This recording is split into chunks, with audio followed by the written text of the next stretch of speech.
ஆனா உங்களோட குடும்பத்துக்காக நீங்க உண்மையா உழைச்சு மூட்டை தூக்குறதுல என்ன கேவலம் இருக்கு?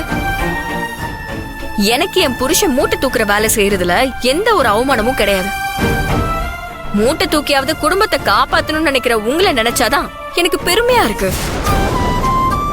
அப்புறம் என்ன, நீங்க என்ன நல்லா பாத்துக்கலன்னு யாரு சொன்னா? நான் சொல்றேன், நீங்க என்ன ராணி மாதிரி வச்சிருக்கீங்க. வேலு, பணம் மட்டுமே சந்தோஷத்தை கொடுக்காது. சின்ன வயசுல இருந்தே அளவுக்கு அதிகமா பணத்தை பார்த்து வளர்ந்தவனா, எனக்கு தெரியாதா எது சந்தோஷம்னு?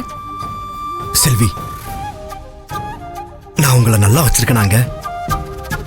அவங்க கேட்ட கேள்வியில எனக்கே அந்த சந்தேகம் வந்துருச்சு. வேலு, இதுல என்ன சந்தேகம் இருக்கு? உங்க கூட நான் எவ்வளவு சந்தோஷமா இருக்கேன்னு யாருக்குமே தெரியாது, எனக்கு மட்டும்தான் தெரியும்.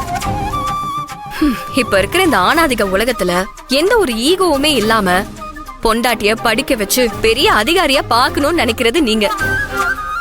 இந்த உலகத்துல எத்தனை பேருக்கு இந்த மாதிரி ஒரு புருஷன் கிடைப்பாங்க சொல்லுங்க? எனக்கு இப்படி ஒரு புருஷன் கிடைச்சதுக்கு நான் தான் புண்ணியம் செஞ்சிருக்கணும்.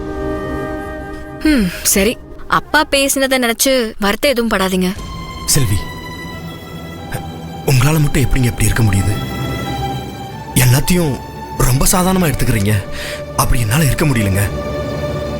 மாமா ஒரேடியா குற்றாலம் வந்தே ஆகணும்னு உறுதியா சொல்றாரு. எனக்கு ஒன்றும் வீட்டோட மாப்பிள்ளையா வந்து மாமனார் ஊர்ல வந்து செட்டில் ஆகுறதுன்றது கௌரவ குறைச்சல்லாம் கிடையாது.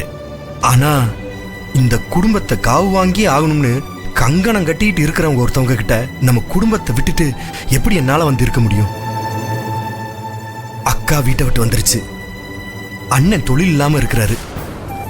இப்பதான் பூஜாவுக்கு பெரிய பிரச்சனைக்கு அப்புறம் கல்யாணம் ஆச்சு.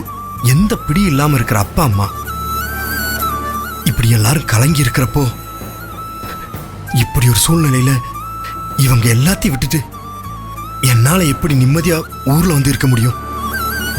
அதே சமயம் வகுத்துல குழந்தைய சுமந்துட்டு இருக்கிற உங்களையும் கஷ்டப்படுத்துறதுக்கு எனக்கு மனசு இல்ல. எனக்கு ரொம்ப குழப்பமாவே இருக்குங்க. இதுல என்ன குழப்பம் வேலு?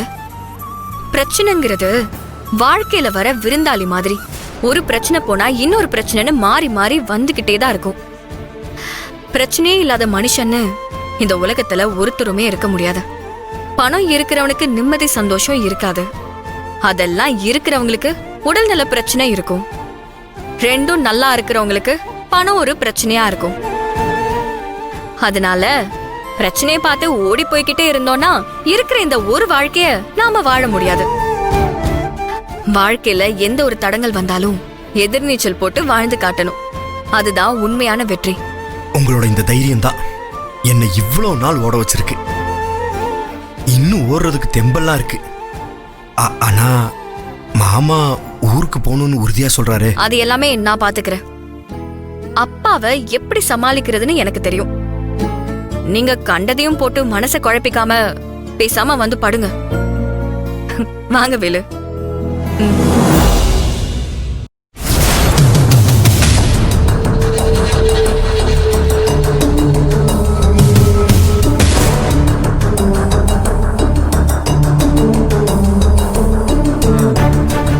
பார்த்து டேபிளுக்கு வலிக்க போகுது. நல்லா கிளீன் பண்ணியா? இங்க பாரு, ஒரு தூசி கூட இருக்க கூடாது. ஏதாவது இருந்துச்சு தொலைச்சு போடுவோம் உன்னை. என் ஹோட்டல் முன்ன மாதிரி கிடையாது தெரியுமா? கண்ணாடி மாதிரி பளபளன்னு இருக்கணும். ஆமா, எதுக்கு நீ தோல்ல துண்டு போட்டுட்டு இருக்க பெரிய அண்ணாமலை ரஜினிகாந்த் மாதிரி? வேலை செய்யா நல்லா வந்து சேர்ந்தானுங்க. ஏண்டி, என்ன ஆச்சுடி உனக்கு? என்னமோ பதட்டமாவே இருக்கிற. மா, அதை ஏமா கேக்குற? இன்னைக்கு புதுசா கான்ட்ராக்ட் கொடுக்க ஆளுங்க வரேன்னு சொன்னாங்க. ரொம்ப நேரமா வெயிட் பண்ணிட்டு இருக்கேன், இன்னும் அவங்கள காணும். இதான் விஷயமா? வருவாங்கடி, எங்க போயிட போறாங்க? ஃப்ரீயா விடு. என்னமா இப்படி அசால்ட்டா பேசிட்ட? அவங்க கையில நிறைய சமையல் ஆர்டர் வச்சிருக்காங்க.